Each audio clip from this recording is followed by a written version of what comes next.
Let's bring in my Sky News colleague, former Labor Minister, Graham Richardson. Let's start with the comments made by Mark McGowan. It really found them very interesting. He's slamming Peter Dutton for weaponising national security and those issues around China. It raises that question, that broader issue around China, it doesn't have the same resonance in a place like WA where the economy, the exports basically held up almost in their entirety by that two-way trade relationship, Richo. Well, Western Australia would be in all sorts of strife if the Chinese decided to play their game somewhere else. We need them playing it right here. And McGowan and Western Australia certainly need it. They're not dependent upon it, but they are largely reliant on it.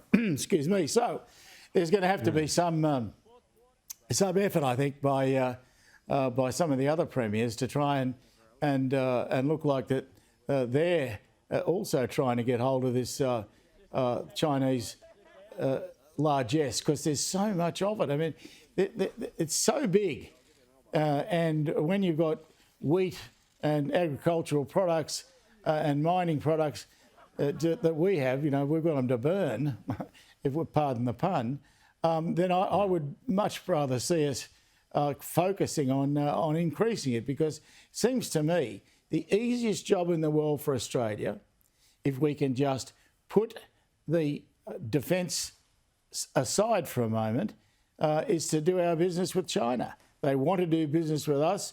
We are a reliable supplier. We don't hold up their what they expect to get, so that whether it's a mineral product or whether it's an agricultural product, they know from us it gets there, and it gets there on time.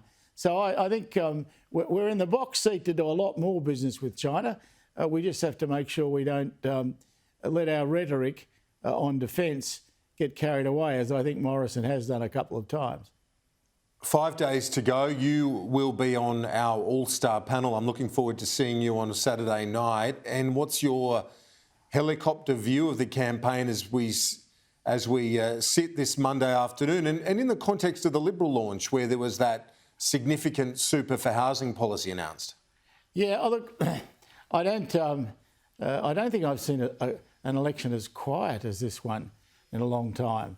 There just seems to be very little noise. I don't know why that would be, but I don't think people are necessarily focused on it or talking about it in a way they used to be. So it has quite surprised me the way it's gone thus far. But I think the problem for the government in me saying that is that they are the ones who have to change opinions. I think everybody concedes that the polls, they're not all going to be wrong for as long as they've been showing that Albo's in front and in front by quite a bit. And so if change is to come, it has to come on Morrison's side of the ledger, and he's only got a few days to go to make it happen. I think he needs a mighty big announcement, and I don't think he's had one of those yet.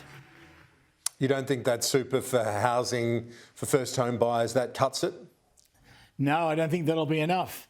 When you're as far behind as he is, let's say the polls are 53-47 most of the time. That's a hell of a gap. That's a really big gap, Kieran, and I don't think that policy alone is going to allow you to get enough voters to jump it. I think what he needs to do is just keep banging away, which I know he'll do because he's a hell of a fighter, but he needs another idea. I think one of the things he suffers from is that people don't see him as an ideas man. They don't see him as a man of vision. They see him as a manager, and a very good one. But I think if you want inspiration, you look elsewhere than Scott Morrison.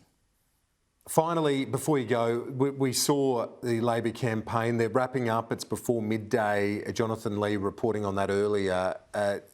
The Morrison campaign, 3-4 seats in a day. You've been on many campaigns. You've been involved in them. That comparison, what do you put it down to? One, non-stop. The other, focus, but then wrapping up a bit earlier. Yeah, look, I think that you get to a point where people are talked out on these things anyway.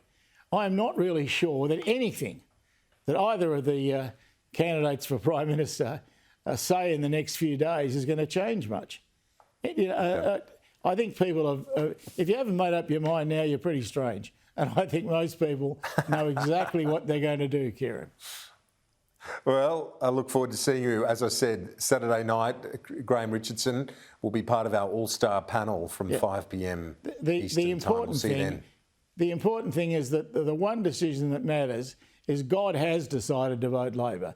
That decision's already over and done. And that, I think, gives you some sort of a lead in to what's going to happen.